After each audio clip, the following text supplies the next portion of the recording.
Semoga yang subscribe diberikan rezeki melimpah dari jalan tak terduga. Dan yang like komen, dimudahkan jalannya menuju surga di hari akhir nanti. Siapa yang tak mendengar nama Qorun? Qorun adalah seorang sosok kaya raya di zaman Nabi Musa, tapi namanya melegenda hingga sekarang. Kisahnya diabadikan dalam Al-Quran, bahkan menjadi peribahasa atau ungkapan di masyarakat guna menggambarkan seseorang yang mirip dengan tabiatnya atau menisbatkan harta yang ditemukan terpendam dalam tanah sebagai harta Qorun. Qorun adalah miliarder kaya raya yang hidup sejaman dengan Nabi Musa.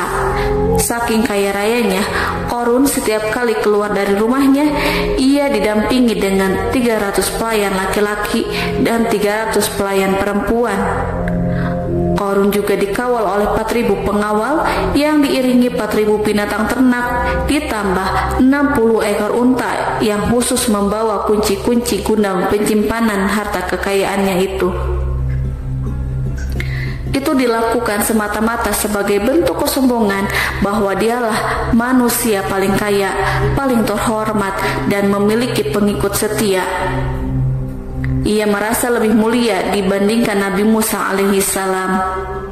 Orang-orang tentu saja akan penasaran seberapa banyak harta kekayaan Qorun jika pengawal dan pembawa kunci gudang kekayaannya sebanyak itu. Lalu berapakah harta yang dimiliki Qorun yang disimpan dalam gudang-gudangnya tersebut? Sebelum saya melanjutkan, dimohon untuk menonton video ini sampai selesai supaya tidak ada kesalahpahaman dalam memahami isi cerita, serta mohon bantu channel ini semakin berkembang dengan cara tekan subscribe dan silahkan tinggalkan like serta komen positifnya. Semoga dukungan pemirsa Risalah Kehidupan bernilai pahala dan menjadi wasilah dimudahkannya segala urusan pemirsa sekalian. Pemirsa Risalah Kehidupan, di zaman sekarang banyak orang yang mengistilahkan rezeki yang tak terduga dengan istilah harta Qorun. Lalu dari manakah sumber harta kekayaan Qorun yang sangat luar biasa itu? Serta di manakah Qorun dan hartanya ditenggelamkan? Siapakah Qorun dan bagaimana kisahnya dengan Nabi Musa? Qorun merupakan kaum Nabi Musa alaihissalam. Disebutkan oleh Ibnu Jurayj, nama lengkap Qorun adalah Qorun ibnu Yashar, ibnu Qahis, ibnu Lawi, ibnu Yakub. Ia merupakan putra paman atau sepupu Nabi Musa alaihissalam. Pasalnya, Nabi Musa alaihissalam sendiri adalah putra Imron, sedangkan Imron adalah putra Qahis. Dengan kata lain, Qorun masih satu kakek dengan Nabi Musa alaihissalam, yakni kakek Qahis. Ia adalah umat Nabi Musa yang taat. Tidak hanya memiliki banyak harta, Qorun juga termasuk orang yang cerdas dan berilmu. Ia menguasai ilmu duniawi dan ilmu ukhrawi, dan tercatat bahwa Qorun adalah ahli di bidang kimia. Dirinya tercatat sebagai ahli kitab Taurat setelah Nabi Musa. Kepandaian Qorun dalam ilmu agama membuat dirinya sering disebut dengan ilmu nawir atau orang yang memberi cahaya dan penerangan. Suaranya terkenal merdu dalam membaca kitab Taurat. Selain itu, Qorun juga lihai dalam berbisnis. Ia mengetahui trik investasi yang menguntungkan serta jalur perdagangan internasional yang strategis di zamannya. Kekayaan Qorun begitu banyak sebagaimana tercatat dalam surat Al-Qasas ayat 76. Sesungguhnya Qorun termasuk kaum Musa, tetapi dia berlaku aniaya terhadap mereka. Kami telah menganugerahkan kepadanya pembendaharaan harta yang kunci-kuncinya sungguh berat dipikul oleh sejumlah orang-orang yang kuat. Dalam riwayat Khaisamah disebutkan, untuk mengangkut kunci gudang kekayaan Qorun dibutuhkan 60 bigol atau sejenis kuda kecil. Ukuran kuncinya sebesar jari, bahannya terbuat dari kulit dan setiap kunci digunakan untuk satu gudang.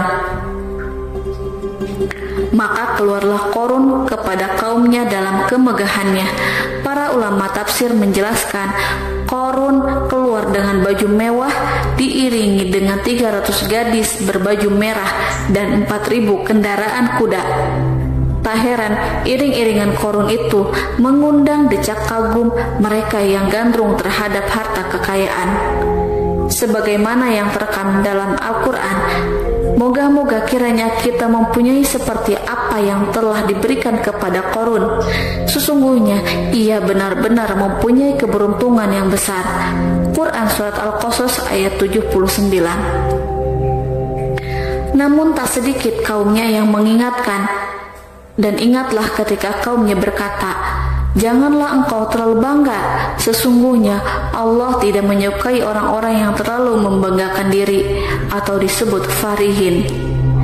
Sebagian ulama menafsirkan istilah farihin di sana juga berarti takabur atau zolim, berbuat kerusakan, arogan, dan tidak mau bersyukur terhadap nikmat. Korun dikisahkan memiliki ribuan gudang yang berisikan emas dan perak. Bila keluar rumah, Korun selalu berpakaian mewah dan dikawal oleh 600 pelayan. Ia diiringi 4.000 ekor kuda dan 60 ekor unta yang membawa kunci-kunci gudang kekayaannya. Namun sayang seribu sayang, Korun kemudian membangkang pada Nabi Musa dan menjadi pengikut setia Fir'aun. Mengenai dari mana asal-usul kekayaan Korun, ada beberapa riwayat yang memberitakan tentang asal-usul kekayaan Korun tersebut. Sumber pertama menyebutkan bahwa jauh sebelum memiliki kekayaan, Korun hanyalah seorang lelaki miskin yang tidak mampu menafkahi keluarganya sendiri. Anaknya sangat banyak. Lalu suatu hari ketika Korun datang kepada Nabi Musa, ia meminta Nabi Musa alaihissalam untuk mendoakannya agar Allah memberikan harta benda yang banyak. Korun juga meminta Nabi Musa mengajarinya ilmu kimia dan ilmu-ilmu kehidupan lainnya. Korun dikenal sebagai orang yang soleh dan mengikuti ajaran Ibrahim dengan baik, sehingga tanpa pikir panjang Nabi Musa alaihissalam menyetujui permintaannya. Allah Subhanahu wa Ta'ala mengabulkan doa Nabi Musa. Korun diberikan kecerdasan luar biasa dan menguasai ilmu yang telah diajarkan kepadanya. Korun menguasai teori dan praktik pembuatan emas permata dan beragam perhiasan mewah lainnya. Ia juga pakar dalam ilmu arsitektur, rancangan bangunan, penataan kota, dan lain sebagainya. Tidak lama setelah itu, hidupnya berubah. Korun pun hidup dengan bergelimbang harta. Ribuan gudang yang dimilikinya penuh dengan emas dan perak. Namun sayangnya, keberuntungan yang didapatkannya membuatnya gelap mata. Korun mulai hidup dengan penuh pamer, keangkuhan, dan penuh kesombongan. Kekayaan yang telah diberikan oleh Allah Subhanahu wa Ta'ala membuatnya lupa dengan Sang Maha Pemberi. Korun merasa lebih terhormat dan mulia dibandingkan Nabi Musa. Ia pun akhirnya membelot dan durhaka pada Nabi Musa. Ia mengingkari janji-janjinya dahulu dan beralih menjadi pengikut Fir'aun yang setia. Loyalitas Korun terhadap Fir'aun membuatnya diangkat menjadi kepala mandor yang membawahi ribuan pekerja. Dikisahkan bahwa Korun bersikap semena-mena terhadap para pekerja. Ia tega memotong upah mereka. Ia melakukan korupsi demi membangun istana dan kemegahannya sendiri, dan untuk membangun gudang-gudang penyimpanan harta yang telah ia kumpulkan jauh-jauh hari. Ketika datang perintah zakat, Nabi Musa alaihissalam pergi menemui Korun dan memerintahkannya mengeluarkan zakat sebesar 1 dinar dari setiap 1000 dinar, 1 dirham dari setiap 1000 dirham, 1 kambing dari setiap 1000 kambing, dan seterusnya. Setelah Korun menghitung seluruh hartanya, ternyata jumlah zakatnya sangat besar. Kekikirannya pun mulai menghalangi hatinya untuk mengeluarkan zakat. Qarun enggan membayar zakat ketika Nabi Musa alaihissalam menagih zakat yang diperintahkan oleh Allah untuk ditunaikannya. Ketika Qarun diminta zakat, ia langsung marah dan tidak memberikan sedikit pun kekayaannya. Dia berpikir bahwa harta kekayaan yang dimilikinya didapat dari hasil kerja dan usahanya sendiri, dan tidak ada kaitannya dengan siapapun, termasuk Allah Subhanahu wa Ta'ala. Janji Qarun untuk lebih taat beribadah dan membantu sesama jika diberi kekayaan oleh Allah dilupakannya. Dia mempergunakan kekayaannya tersebut dalam kesesatan, kezaliman, dan permusuhan, sehingga membuatnya menjadi sombong dan terlena. Orang-orang beriman pada masa itu sering menasehati Qarun untuk bersyukur atas nikmat yang Allah berikan kepadanya, tetapi dia tidak mengindahkan nasihat tersebut. Dari sikapnya tersebut sudah jelas bahwa Qarun tidak membutuhkan nasihat kebenaran, bahkan merasa tidak takut dengan ancaman Allah, sebab Qarun merasa sudah memiliki segalanya. Qarun merasa dirinya hebat dan pintar serta punya banyak pengikut setia, punya banyak pengawal dan merasa aman karena dekat dengan Raja Fir'aun. Qarun berkata, "Sesungguhnya aku mendapatkan harta ini karena ilmu yang ada padaku." Qarun sangat sombong. Ia merasa hartanya didapatkannya sendiri tanpa campur tangan dan kehendak Zat yang Maha Kaya, yakni Allah Subhanahu wa Ta'ala. Apakah Qarun lupa ataukah ia tidak tahu bahwa Allah telah membinasakan orang-orang sombong sebelumnya, yang bahkan lebih kuat darinya, yang lebih kaya darinya, yang lebih banyak pengawalannya, lebih kokoh dan tak terkalahkan dibanding dirinya? Karena terdorong sifat kikir dan angkuh, maka Qarun membuat rencana untuk melakukan tipu daya agar dia terlepas dari kewajiban membayar zakat. Dia ingin menjatuhkan nama baik dan citra baik Nabi Musa alaihissalam. Kemudian dia mengumpulkan tokoh-tokoh konglomerat Bani Israel. Ia berkata kepada mereka, "Wahai saudara-saudaraku, terhadap apa yang diperintahkan Musa untuk membayar zakat, apakah kalian akan mematuhinya? Sekarang dia hendak mengambil harta yang ada di tangan kalian, maka pikirkanlah suatu cara untuk menghindari perintahnya." Para pembesar-pembesar yang dipanggil kemudian menjawab, "Wahai paduka Qarun, engkau lebih besar daripada kami. Kami akan melakukan apapun yang kau inginkan." Qarun pun berkata, "Datangkanlah kepadaku wanita cantik. Aku akan memberinya hadiah besar jika ia berhasil menggoda dan memfitnah Nabi Musa." Ketika wanita cantik yang diinginkan datang, Qarun memberikan kepadanya uang muka sebagai jaminan. Ia akan membayarkan seluruh yang dijanjikan ketika berhasil menjalankan misinya. Bukan hanya itu, Qarun pun berjanji akan menjadikan wanita ini sebagai istrinya. Dan keesokan harinya, Qarun mengumpulkan Bani Israel. Setelah itu, Qarun menghadap kepada Nabi Musa seraya berkata, "Orang-orang menanti kedatangan Anda, sampaikanlah saran dan nasihat kepada mereka." Nabi Musa kemudian keluar dari rumahnya. Ia mulai menyampaikan nasihat pada umatnya. Di antara nasihatnya, beliau berkata, "Barang siapa yang mencuri, aku akan memotong tangannya. Barang siapa yang memfitnah, aku akan mencambuknya sebanyak 70 kali.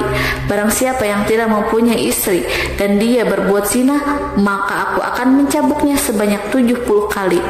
Adapun barang siapa yang memiliki istri dan dia berbuat zina, aku akan rajam dia sampai mati." Qarun kemudian berkata, "Apakah ini juga berlaku untuk Anda jika Anda sendiri yang berbuat zina? Apakah Anda akan menerima hukumannya?" Kemudian Nabi Musa menjawab, "Ya, meskipun saya sendiri yang melakukannya." Maka kemudian Qarun memanggil wanita yang telah dibayarnya. Wanita itu berdiri di depan Nabi Musa dan Bani Israel yang telah berkumpul. Dia mengaku sedang hamil karena telah berhubungan badan dengan Nabi Musa. Maka marahlah Nabi Musa atas fitnah kejam yang diarahkan kepadanya. Kemudian Nabi Musa melakukan sholat 2 rakaat, lalu mendatangi wanita itu dan menyumpahnya agar mengatakan siapa yang menyuruhnya. Wanita itu menjadi ketakutan. Ia gemetar di depan Nabi Musa dan dia mengaku bahwa yang menyuruhnya adalah Qarun. Lalu wanita itu bertaubat dan meminta maaf kepada Nabi Musa. Seketika Nabi Musa bersujud seraya berdoa kepada Allah untuk menimpakan azab kepada Qarun. Allah memberi wahyu kepada Nabi Musa bahwa bumi telah dijadikan tunduk kepada perintah Nabi Musa. Kemudian Nabi Musa berkata kepada bumi, "Wahai bumi, telanlah Qarun beserta kekayaannya, habiskanlah semua." Kala itu Allah menurunkan wahyu kepada Nabi Musa alaihissalam untuk memerintah bumi apapun yang diinginkannya. Begitu Nabi Musa alaihissalam datang dengan wajah sangat marah, barulah Qarun merajuk, "Wahai Musa, sayangilah aku." Sementara Nabi Musa alaihissalam tak bergeming. Beliau lantas berkata pada bumi, "Wahai bumi, ambillah mereka." Seketika rumah Qarun mulai bergetar. Qarun dan antek-anteknya mulai dibenamkan hingga bagian lututnya. Rumahnya ikut turun sedalam lutut. Qarun kembali merajuk, "Sayangilah aku Musa." Rumahnya kembali berguncang. Kini Qarun dan kawan-kawannya kembali terbenam hingga bagian pusar. Demikian pula rumahnya. Qarun terus merajuk, "Wahai Musa, sayangilah aku." Sementara Nabi Musa alaihissalam kembali meminta bumi, "Wahai bumi, ambillah mereka." Rumah Qarun berguncang lagi, sementara Qarun dan kawan-kawannya terus terbenam hingga bagian tenggorokannya. Demikian pula rumahnya. Qarun lagi-lagi menjerit, "Wahai Musa, sayangilah aku." Namun Nabi Musa alaihissalam tak bergeming. Beliau terus meminta bumi menelannya, hingga akhirnya Qarun dan kawan-kawannya hilang seluruhnya di telan bumi. Tak lama setelah itu Allah pun berkata, "Wahai Musa, apa yang membuatmu bersikap demikian?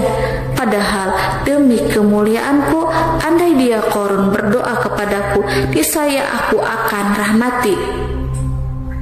Maka kami benamkan dia beserta rumahnya ke dalam bumi, maka tidak ada baginya satu golongan pun yang akan menolongnya selain Allah, dan dia tidak termasuk orang-orang yang dapat membela diri." Quran Surat Al-Qasas ayat 81. Lalu di manakah lokasi ditenggelamkannya Qarun beserta harta bendanya? Konon berdasarkan kepercayaan beberapa masyarakat setempat, Qarun ditenggelamkan di sekitar sungai atau danau Moris yang terletak di kota Fayum, negara Mesir.